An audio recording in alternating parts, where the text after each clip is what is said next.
अस्सलाम वालेकुम नाज़रीन, you watching tonight with Mona Alam. अहम तकर्री तो हो चुकी है, कल हमने एट लेंथ उसके ऊपर प्रोग्राम भी किया है। बहुत सारी बातें इसमें वैसे तो की जाती हैं सियासी तमाम लीडरशिप की तरफ से, पार्टीज की तरफ से, लेकिन जब इस तकर्री की बात आती है तो हम देखते हैं कि इसके अंदर बहुत ग्रीवेंसेस के बावजूद, बड़ी सारी इफ्स एंड बट्स के बावजूद बहुत खुश असलूबी से हमारी सियासी जमातें ये मामला तय कर देती हैं और अपने हिस्से की जो कंट्रीब्यूशन है वो बहुत आगे फोर्थ कमिंग होकर प्रेजेंट भी करती हैं, चाहे वो पीटीआई हो, पीएमएलएन हो, People's Party, across the board तमाम पार्टीज का एक हम ये देखते हैं कि इस पर्टिकुलर हवाले से, इस अपॉइंटमेंट के हवाले से एक बहुत अच्छा और फोर्थ कमिंग रवैया होता है, बड़े डिसिप्लिन्ड किस्म का रवैया होता है, if I may use that word. तो इसके ऊपर नाजरीन, एक तो 2019 में आपको याद होगा जब यही मामला चल रहा था और जब पीएमएलएन को जो है उनका साथ चाहिए था पीटीआई की हुकूमत को, then army chief, outgoing army chief general Qamar Javed Bajwa की एक्सटेंशन के लिए, तो उस वक्त उस जो तरमीम में अमेंडमेंट करनी थी, एक ये बयान सुनिएगा कि उस वक्त पीएमएलएन उस हवाले से क्या कहते थे।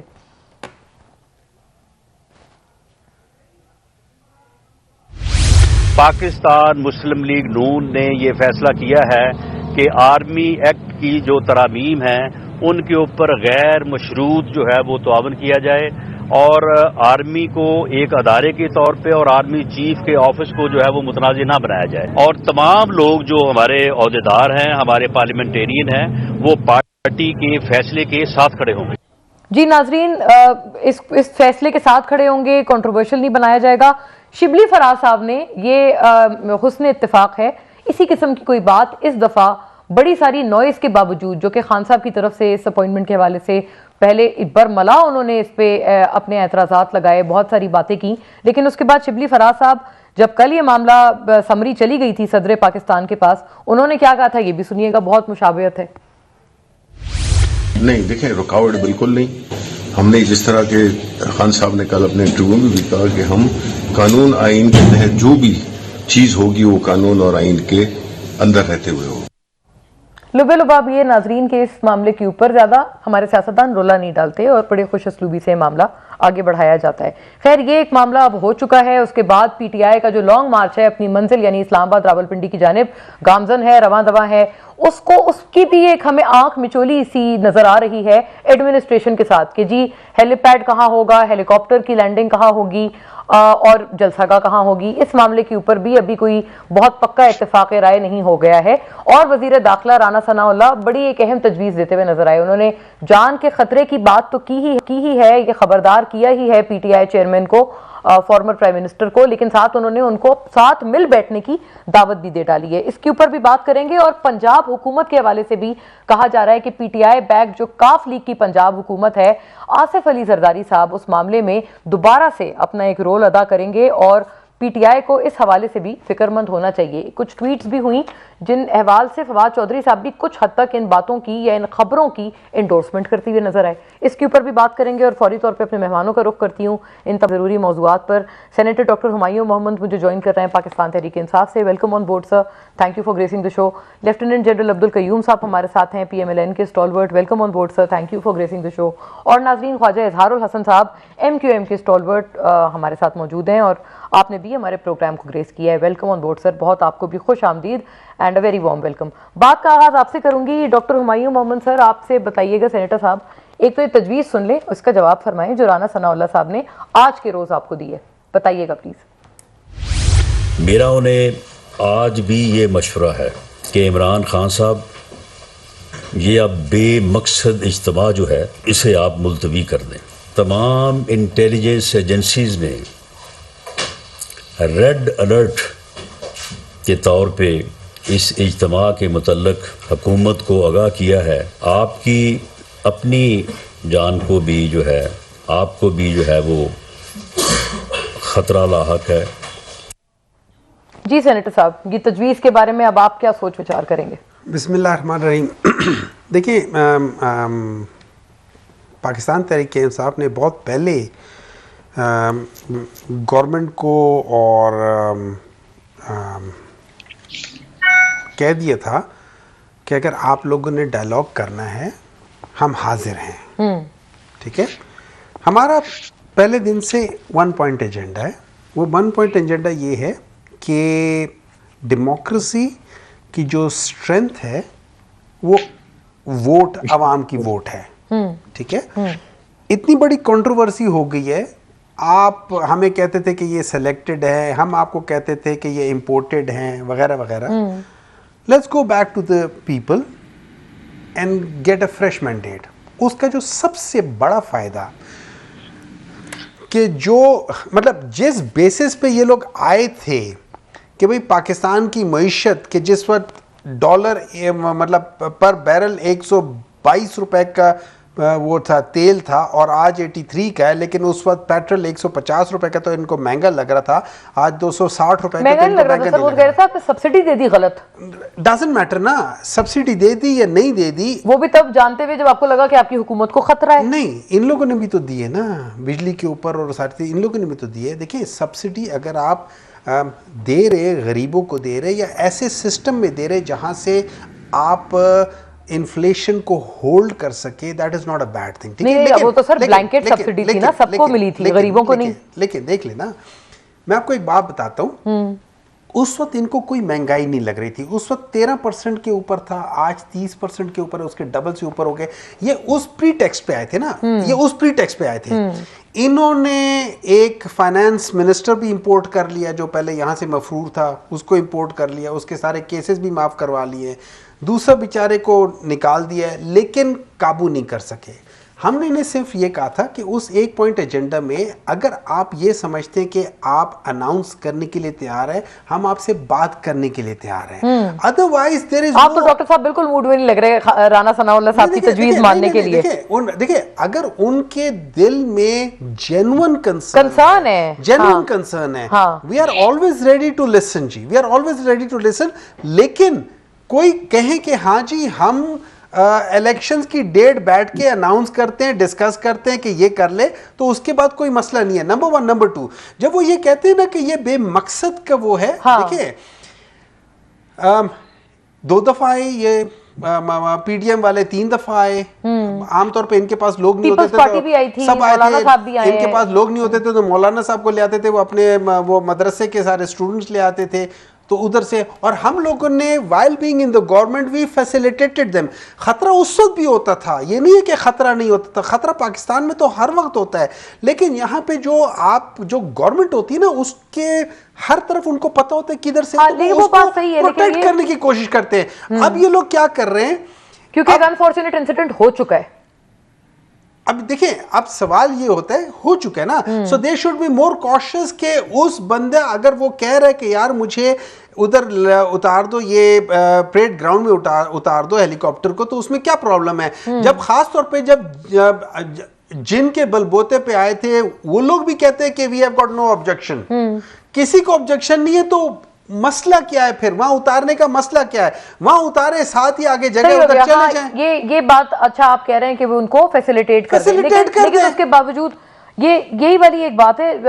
बताइएगा जनरल साहब, ये जो मामला है आप कर दें, मैंडेट अब आपके पास नहीं है सर, क्योंकि जो आपने कहा था, जिस बेसिस पे आप आए थे अवाम को रिलीफ देने के लिए, ये बात तो फैक्चुअल है और स्टेटिस्टिक्स भी, आदाद शुमार भी इस बात को यकीनन एंडोर्स करते हैं कि सिचुएशन 6 माह पहले गालिबन मईशत की इससे कुछ बेहतर थी, अब ज़्यादा ख़राब है। जी आप देखिए, अगर ये चेंज ना आती, नो कॉन्फिडेंस ना होता, तो इससे ज़्यादा अबतर होती, डिफ़ॉल्ट की तरफ जाते।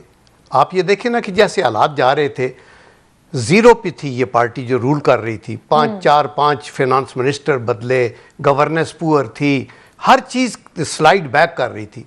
दैट वाज द रीज़न कि सब पार्टियों ने जो इनके अपने इत्तेहादी थे, इनके साथ थे, उन्होंने कहा कि ये इस तरह रुकेगा नहीं, और इसलिए वो वापस हुए। तो फिर एक कॉन्स्टिट्यूशनल चेंज आई, नो कॉन्फिडेंस, और उसके मुताबिक हट के आती हुई फिर इस जमात को, हमारी जमात जो एक पार्ट है पूरी टोटल कोलिशन का, सब ने सोचा कि जी देखिए, या पाकिस्तान को बचाएं या अपनी पॉलिटिकल साख को बचाएं।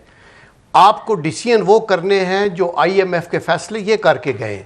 और गवर्नर सरवर जो थे पंजाब के, he was on record as a governor, he said कि हम तो अपने हाथ काट के दे आए हैं IMF को। आपको याद है ना, उस वक्त ये सब कुछ करके आगे। That is the. और फिर साथ ये हुआ कि उनसे जो मुआहदे किए थे, ना सिर्फ कि उनको डिफ़ॉल्ट कर रहे थे मुआहदों को, 10 रुपीज उसको सस्ता किया, बल्कि इन उनको वायलेट कर रहे थे वो जो शराइत जो आप पहले भी आप उनकी वायलेशन थी। हाँ। बल्कि जो इन बड़े मालियाती अदारों के पीछे ताकतें हैं लाइक अमेरिका, उनके साथ भी सींग अड़ा रहे थे कि नहीं जी आप तो कॉन्स्पिरेसी करके हमारा चेंज किया। हालात दिगर गूं थे। सो इन जमातों का और ख़ुसूसन हमारी जमात जो सबसे बड़ी जमात थी, उसका ये व्यू था कि या पाकिस्तान को बचाएं या अपनी मुल्क की सियासत को बचाएं। उस वक्त आपको याद है ना, हर कोई वाज बैंडिंग बैकवर्ड्स के नून का टिकट मिल जाए, किसी तरीके से नून की बात हो जाए। बल्कि वो लोग तो कहते हैं आप लोगों ने उनके लोगों को खरीदा ही ब्राइब करके है उस टिकट की बुनियाद वो पे। टिकट मांगते थे, जैसे राजा रियाज साहब तो ऑन रिकॉर्ड। लेकिन मैं ये कहना चाहता हूं कि जब ये आई तो फिर फौरी तौर पे ये फैसला होगी पेट्रोल आपको 50 रुपए बढ़ाना पड़ेगा, गैस बढ़ानी पड़ेगी, और अगर आप नहीं बढ़ाएंगे तो डिफॉल्ट होगा। इन्होंने कहा ओके हमारी सियासी साख बेशक नीचे चली जाए, मुल्क को बचाना जरूरी है, डिफॉल्ट नहीं होने देते, और इसके बाद हमारे पास कुछ टाइम है, हम कोशिश करेंगे कि डैमेज कंट्रोल करके स्टेबलाइज करें सिचुएशन को।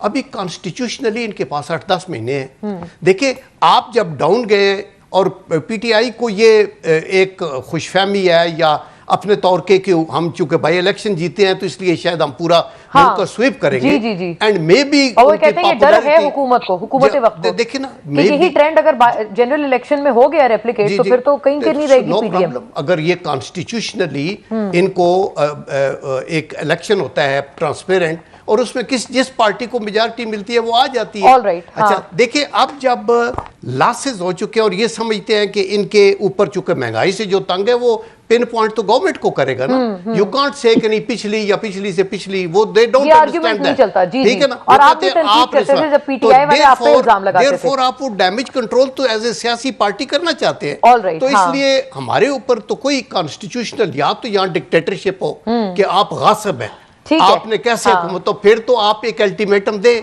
दो। अच्छा। अगर वो नहीं है तो फिर आपकी ये बात कि आप इलेक्शन की डेट दें, that means blackmailing, that means कि आप बंदूक की आवाज पे कर रहे हैं, वो तो कभी नहीं होगा। There is no question. आज भी वो इंटीरियर मिनिस्टर ने कहा and whereas we are ready to accommodate them. देखें जब इमरान खान साहब कंटेनर से गिर गए थे तो नवाज शरीफ साहब के साथ उस वक्त भी इनकी बड़ी टेंशन थी, वो इनको जाके गए मिलने के लिए। एक दफा बनी गालम में मुझे पता है कि उन्होंने कप ऑफ टी पे बुलाया था, फिर वहां चले। फिर नेशनल इलेक्शन प्लान में हमने इनकी मिन्नत अल्लाह करके इनको शामिल किया, हमने सब कुछ किया कि चलो जी मुल्क के मफाद में। आज मुल्क के मफाद में जब मुआशी तौर पे डाउन है, ऊपर सैलाब का एक आफत है, ऊपर टेररिज्म के बढ़ रहे हैं। वो उनके पास एक तजवीज़ है। मैं ब्रेक के बाद वापस आती हूँ। ज़ाहिर ख्वाजा साहब की जो व्यू है वो बड़ा ज़रूरी है क्योंकि Khwaja Sahab one of those parties obviously MQM जिन्होंने अपना जो वोट है वो पीटीआई से शिफ्ट करके फिर अभी मौजूदा गवर्नमेंट को दिया था। तो आफ्टर अ ब्रेक इस पे मजीद बात करेंगे। और पीटीआई वाले कहते हैं जी उसका हल ये है कि आप इलेक्शंस करवा दें तो मुआशी इस्तेकाम भी आ जाएगा। After a break.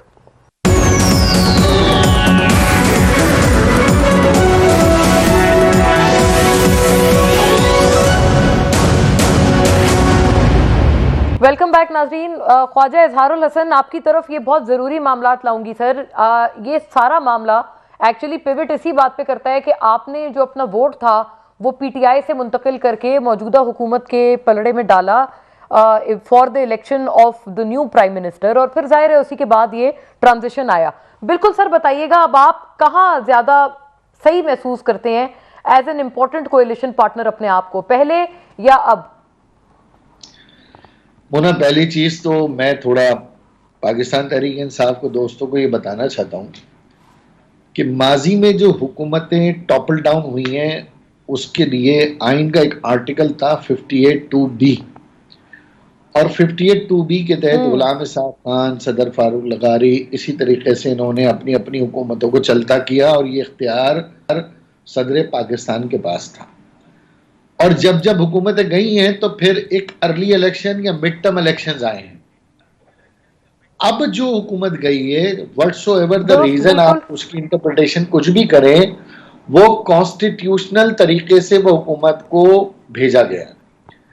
अच्छा, माजी में भी 58(2)B कॉन्स्टिट्यूशन प्रोविजन था, आज भी अगर वजीर आजम को हटाया है तो कॉन्स्टिट्यूशन से हटाया है।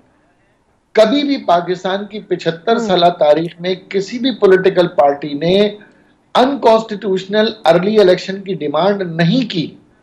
हमेशा अर्ली इलेक्शंस की डिमांड कॉन्स्टिट्यूशन के प्रोविजन में ही हो सकती है, सिर्फ इसलिए कि आपको कॉन्स्टिट्यूशनल तरीके से हटा दिया और अब आप कहीं अर्ली इलेक्शन करा दो। नहीं नहीं ख्वाजा साहब, ये जब ये लोग थे गवर्नमेंट में तो ये आपको याद होगा तमाम मार्च की यही तो डिमांड थी कि आप असेंबलीज डिसॉल्व करें, इलेक्शंस कॉल कर दें।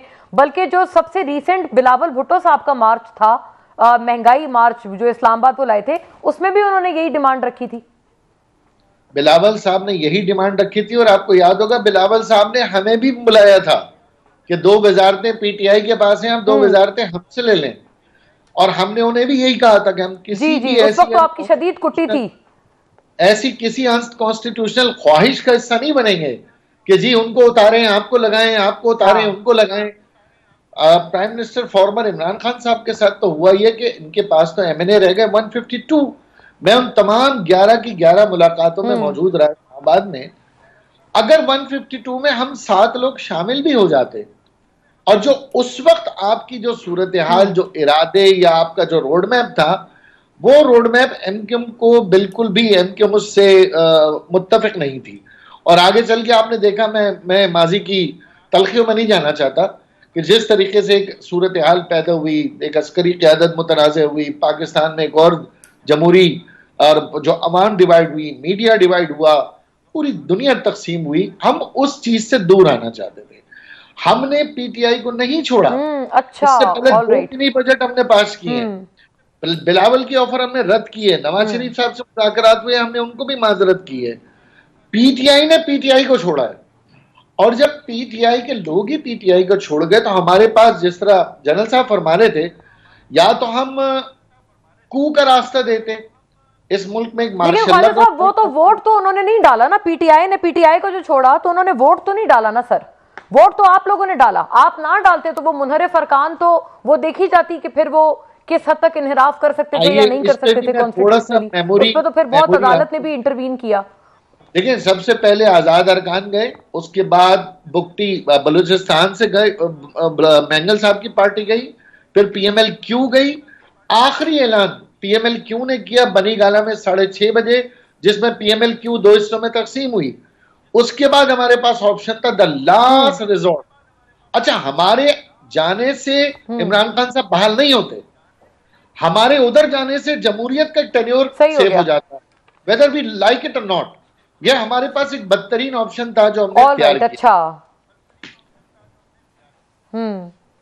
लेकिन ख्वाजा साहब आपको वो ये तो बोलेंगे ना, फिर एक इस पे अगर मुख्तसरन फरमाएं ताकि मैं आपकी बात का जवाब फिर यहाँ सेनेटर साहब से मांगू कि ये जो अभी आप अमीनुल हक साहब कुछ रोज पहले जो एक बहुत सख्त नाला नजर आ रहे थे वजीर खजाना इसहाक डार साहब से, तो आपके पीटीआई वाले साबिक साथी ये तो कहते होंगे ना आपको कि जी अब आप खुश हैं।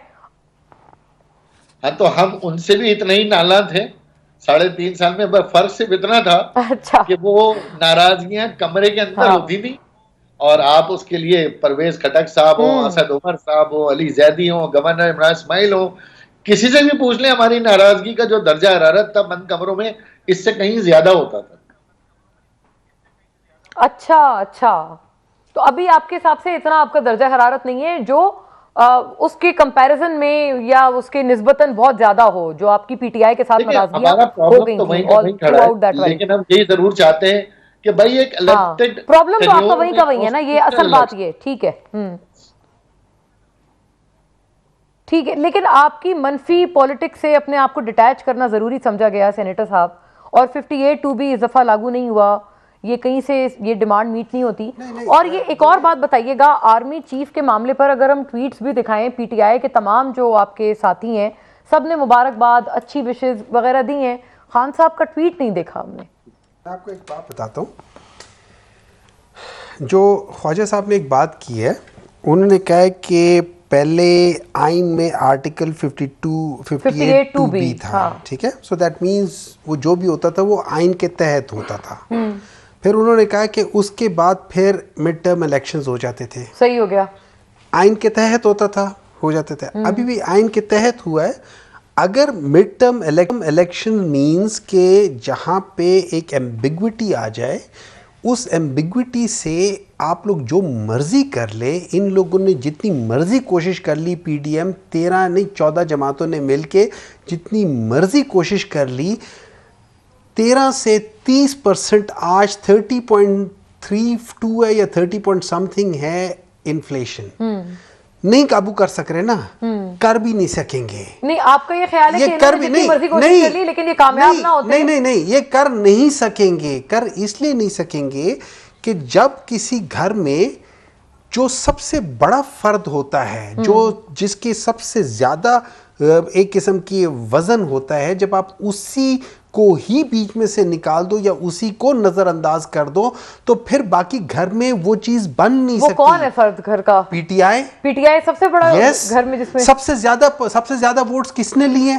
पीटीआई ने लिए। हाँ। ठीक है, देखिए मुझे इन सारी चीजों को छोड़ दो, मुझे तो ये जो कह रहे ना कि मैं तो कहूँगा ये वजारत दाखिला का जो एक्चुअली उनकी एक किस्म की ये एक फेलियर है कि वो सिक्योरिटी नहीं दे पा रहा इमरान खान को। नंबर 2, जिस 2 दिन पहले जब जनरल साहब बाजवा साहब टीवी पे कह रहे थे कि ये जो ईस्ट पाकिस्तान का जो डिबैकल हुआ है उसकी जिम्मेदारी जुल्फिकार अली भुट्टो साहब के पास थी, उनकी वजह से सारा डिवाइड हुआ। ये नहीं कहा था, लेकिन आपका रेफरेंस उस वक्त पॉलिटिक्स में कौन था? पॉलिटिक्स में कौन था? बिल्कुल बिल्कुल, आप सही कह रहे हैं, रेफरेंस नहीं, जुल्फिकार अली भुट्टो ने याया खान को मना किया था कि नेशनल असेंबली नहीं, लेकिन उन्होंने याया खान को मना किया था कि नेशनल असेंबली को ना बुलवाए। याया खान ने कहा था मैं बुलवाना चाहता हूं, उन्होंने मना किया था बाय द वे। ठीक है, खैर अच्छा, यानी कि Yahya Khan was still doing a better, he was about to, लेकिन भुट्टो ने मना कर दिया था। खैर उस बात को भी छोड़ दें। इस दौरान में राहुल जोशी ने एक बयान दिया था। उस बयान में उन्होंने पाकिस्तान को एक धमकी दी थी। मुझे याद नहीं आता कि या जनरल साहब की पार्टी ने, खुद भी लेफ्टिनेंट जनरल रिटायर्ड हैं, किसी ने हुकूमत की तरफ से उसको कोई जवाब दिया हो मां सिवाय पीटीआई के फवाद चौधरी के। राहुल जोशी ने कहा था कि हमें आज मोदी कह दे हम बलोचिस्तान, गिलगित बल्तिस्तान ये सारे हम ले जाएंगे। उसी दौरान में उसी दिन का था। किसी ने अगर उसको ये कहो कि तुम एक दफा आंख उठा के तो देखो इस तरफ, अच्छा, किसी ने कहा, वो तो जाहिर है आप लोग गवर्नमेंट में थे ना? नहीं, अभी 2 दिन पहले की बात कर रहा हूँ, 3 दिन पहले की बात कर रहा हूँ। बयान दिया है, हाँ, अभी जो बयान दिया है, नहीं, do you think that's a joke? ये हमारा मुल्क है, ये हमारा मुल्क है, इसको हम डिफेंड करेंगे, इसको हम डिफेंड करेंगे, ये हमारा मुल्क है, इसको हम डिफेंड करेंगे और हम इसके डिफेंस के लिए किसी हद तक भी जा सकते हैं। लेकिन आपकी नॉन कॉन्स्टिट्यूशनल और लोगों को दुनिया को नाराज, सुनिए ना, जो भी हम कर रहे हैं इसमें से हम जो भी कर रहे हैं उसमें से कुछ चीज अनकॉन्स्टिट्यूशनल नहीं है। वो कह रहे हैं कि जो आप लोग उस वक्त पूरी दुनिया से आपने एक अपनी मतभेद कर ली थी, सब दुनिया से आपने कहा कि हमारा बैर है, उससे एक जान छुड़ाने के लिए उन्होंने अपने आप को जरूरी समझा आपसे डिटैच करना। आपने इतना ऑकवर्ड कर दिया था सर अपने एलाइज को। इंशाअल्लाह ताला आप देखेंगे जिन्होंने हमसे डिटैच किया ना अपने आप को, उनको देख लेना उनका क्या हशर होगा। ये इलेक्शंस में देख लेना। अभी भी हुआ है, अभी भी क्या हुआ है वो भी देख लिया आपने। अभी भी आपने देख लिया, कराची में देख लिया कि इनका क्या हशर हुआ है। आगे देखना इससे भी बड़ा हशर होगा। अब मैं आपको बात बता देता हूं, ठीक है ना, ठीक है ना। अब मैं आपको एक और बात बताता हूं। वो बेशक हंसते रहे, अभी हंसते रहे, अभी तेरे हंसने के दिन है, तू हंस रहे, मगर एक दिन सही रोना पड़ेगा। मैं आपको असल चीज बताता हूं। देखिए, जब आप ब्रेक नाज़रीन, मुझे कहा जा रहा है मैं इसमें ज़ाहिर जनरल साहब और ख्वाजा साहब के व्यूज भी शामिल करूंगी after join us back.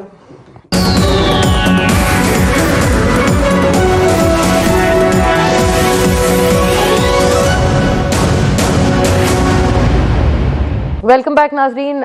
Break से पहले सेनेटर साहब ने बड़ी दिलचस्प बात की और उन्होंने कहा कि आप अभी हंस लें ख्वाजा इजहारुल हसन की तरफ रेफरेंस करते हुए, यानी एमक्यूएम की तरफ। लेकिन जनरल साहब, आप लोग हुकूमत वक्त इस वक्त अब इरादे का इजहार कर चुके हैं कि पंजाब हुकूमत इनकी जाने वाली है। अभी सेनेटर साहब दूसरों को तजवीज़ दे रहे हैं कि आप अपनी खैर मनाएं, लेकिन आप लोग कह रहे हैं कि पंजाब हुकूमत की ये लोग अपनी खैर मनाएं। हावेवर मोनिस इलाही साहब का जवाब आया है, नाजरीन को भी दिखाएं ताकि मैं जनरल साहब से भी इसका सवाल पूछ पाऊँ। ट्वीट करते हैं मोनिस इलाही साहब इन खबरों पे जो ख्वाजा आसिफ साहब की तरफ से भी बयान आया है कि परवेज इलाही साहब जहां हवाओं का रुख देखेंगे वहां चले जाएंगे। मोनिस इलाही कहते हैं परवेज इलाही डट के पीएम इमरान खान के साथ खड़े हैं, उनका नाम परवेज इलाही है, ख्वाजा आसिफ नहीं। ख्वाजा आसिफ अपनी फिक्र करें, ये ना हो आप सियालकोट से भी जाओ।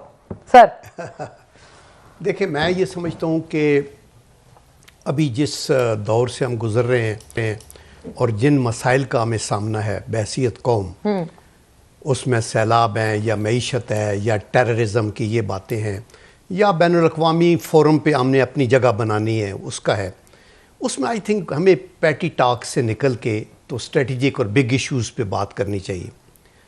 और उसमें देखने की बात यह है कि हम देखिए, मैं ऑनेस्टली अपनी पर्सनल ओपिनियन में मैं ये कहता हूँ कि जब ये तहरीक इंसाफ या इमरान खान साहब एज ए लीडर एमर्ज हो रहे थे और पार्टी आ रही थी तो मैं इसे खुश आइंद समझता था।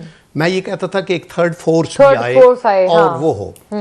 लेकिन उनकी कंपेन में फिर उन्होंने ही वांटेड इक़्तिदार through any means hook or crook जो भी हो। अच्छा। और आप देखें कि जावेद हाशमी साहब ने जो उनके इलेक्टेड प्रेसिडेंट थे, उन्होंने कहा कि मुझे बताया इमरान खान साहब ने कि वो आने वाले हैं, कंधों पे हाथ लगा के। आपको याद है ना, उन्होंने कहा जी वो आएंगे, एम्पायर की उंगली हो जाएगी, ये होगा। अच्छा, फिर क्या हुआ? लो एंड बिहोल्ड आप आगे इलेक्शंस के अंदर वो आरटीएस सिस्टम डाउन हुआ और ये एक पक्की बात है कि उसके अंदर जुर्लू फेरा गया और ये हुआ। Therefore when there government came तो बहुत से लोगों की तो ये थी कि हम एक्सेप्ट ही नहीं करते, हम असेंबलियों में ही नहीं जाते, हम बिल्कुल मौलाना Fazlur Rahman and all that they were not ready. और सारे लोग कहते थे कि ये कॉन्स्टिट्यूशनल हुकूमत आई नहीं, ये थ्रू एक ट्रांसपेरेंट और फेयर इलेक्शन से आए तो वेलकम, लेकिन ये नहीं आए। तो उनका वो तो आउटगोइंग आर्मी चीफ ने भी ये कहा है ना कि हमने पिछले फरवरी डिसाइड किया कि इंटरवेंशन नहीं होगी। जी जी, वो तो इसका तो मतलब पिछले फरवरी से पहले तो नहीं, उसमें तो कोई जरा बराबर भी डाउट अच्छा, नहीं है, कोई डाउट नहीं रह गया उसमें। कोई डाउट नहीं है कि क्या हुआ, तो इसलिए वो आगे। लेकिन फिर भी इन दी आपकी तरफ से बात ज्यादा मायने खेज है because you represent in the interest of the country. हमारी जमात ने और स्पेशल नवाज शरीफ साहब का हमेशा व्यू ये रहा है कि हर हुकूमत को अपना टाइम पूरा करना चाहिए। एक वक्त था जब हमारी पिछली हुकूमत आई थी तो नवाज शरीफ साहब प्राइम मिनिस्टर थे, तो उनको कहा गया कि जी MQM का गवर्नर लगा हुआ है, आप अपना लगाएं। वो कहते हैं नहीं यार, मिल के हुकूमत के। उनको कहा गया कि कश्मीर की हुकूमत में आप नो कॉन्फिडेंस के लिए रेडी हैं, उन्होंने कहा नो इशू।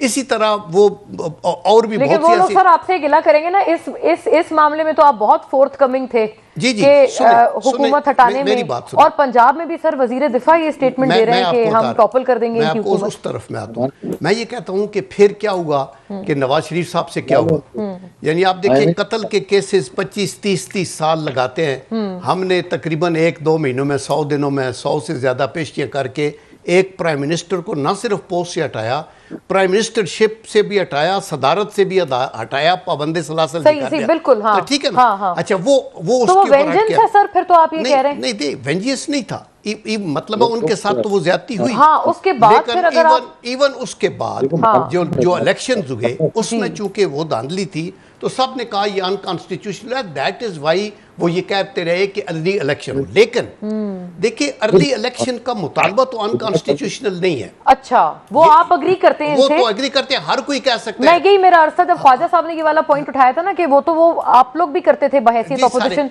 लेकिन द पॉइंट इज कि इसका डिसीजन सिटिंग गवर्नमेंट करती है, वो खुद ये वो असेंबलियां तोड़ते हैं और अब आप नहीं कर रहे, इलेक्शन करते हैं, ये वो करते हैं। और वो समझते हैं कि अगर ये बजानब है और हमारे हैंड्स अप हैं, हम आगे मुल्क को नहीं चला सकते, तो कई दफा वो डिफीट एक्सेप्ट करते हैं, तो फिर उनकी पॉलिटिकल वो ग्रेवयार्ड में जाते हैं। लेकिन अभी ऐसे नहीं हो रहा, तो इसलिए मैं ये समझता हूं, यानी आपको नहीं लगता अभी कोई डिफीट है, हुकूमत वक्त अपना भरपूर काम कर रहे हैं, पूरा काम करेगी without an iota of doubt कि ये अगले 8-10 महीने जो पूरे हैं वो ये पूरा करेंगे। लेकिन देखिए, उसमें मैं अभी ये कहना चाहता हूँ कि आज इंटीरियर मिनिस्टर ने बड़ी अच्छी ऑफर्स दी हैं और मेरे ख्याल में इमरान खान साहब भी मुहिब्बे वतन हैं, उनके दिल के अंदर भी मुल्क का दर्द है।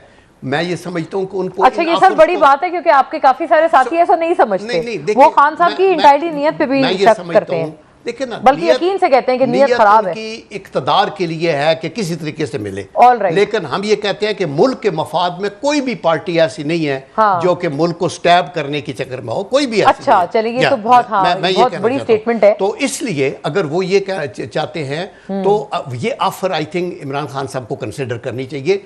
बहुत से नैरेटिव उन्होंने चलाए, सारे फेल हो गए। आपने देखा ना, कॉन्स्पिरेसी का गया, करप्शन का गया, अरशद शरीफ का कितना सीरियस इल्जाम आपने अपनी उन अदारों के ऊपर लगाया। लेकिन अभी तक सर हुकूमत ने प्रोब नहीं किया है मामला, बिल्कुल खटाई पे पड़ा हुआ है। लेकिन देयर इज नो क्वेश्चन, कभी ये छुपाया नहीं जा सकता। देयर इज नो क्वेश्चन कि वो कभी उसके ऊपर गवर्नमेंट के ऊपर, या उन्होंने तो देखो ना, प्राइम मिनिस्टर ने कहा कि बहुत बड़ा इल्जाम था, चीफ जस्टिस को रिक्वेस्ट की कि जी आप अपने फुल कोर्ट का बनाए और ये देखें कि क्या। लेकिन आप ये सोचिए, but so far there is nothing, जाहिर है वो तो एक अदालत का सवाल है। इल्जाम कितनी सख्ती का था। तो इसलिए मैं ये कहना चाहता हूं कि पंजाब की हुकूमत है, चल रही है, अगर वो हटेगी तो कॉन्स्टिट्यूशनल वे से हटेगी। अच्छा। हमने कभी ये नहीं कहा कि तहरीक इंसाफ की हुकूमत को तोड़ने के लिए हम इधर आ रहे हैं तो हम कब्जा कर नहीं, लेंगे, वो बिल्कुल बात सही है, हाँ, हाँ, या ये हम तो पीएम ठीक है, हाउस के ऊपर करेंगे। हटेगी वो कॉन्स्टिट्यूशनली, ऑब्वियसली कोई ऐसे ही तरीका निकलेगा सर। लेकिन आप जैसे से पहले कह रहे थे ना कि नवाज शरीफ साहब को कहा गया कॉन्स्टिट्यूशनली हटाएं, इशरत लिबास साहब को हटाएं,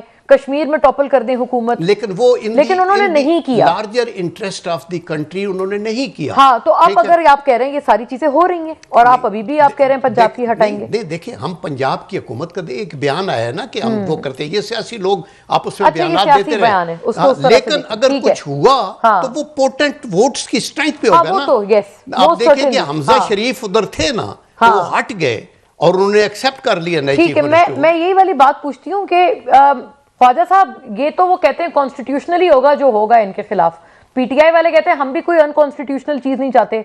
बात तो दोनों की फिर उसी तरह से वजहदार है। और अभी आपने देखा उनके फॉर्मर इत्तेहादी सर, जो आपके साथ भी इत्तेहादी थे पीटीआई हुकूमत में, अभी भी उनके साथ खड़े हुए हैं और पीटीआई वाले कहेंगे कि वो चट्टान की मानद हमारे साथ आज भी हैं। और आपको याद करके ये वही वाली बात कहेंगे जो सेनेटर साहब ने की कि जी कराची के बाई इलेक्शंस में सूरत हाल आपके सामने है, पीटीआई जीत रही है एक के बाद एक।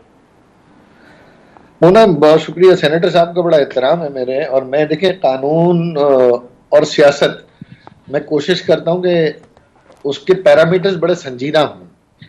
अब ये एक आइन की एक किताब है आपके पास जिसके अंदर 280 आर्टिकल हैं। ये 280 आर्टिकल में मैं पीटीआई के हमारे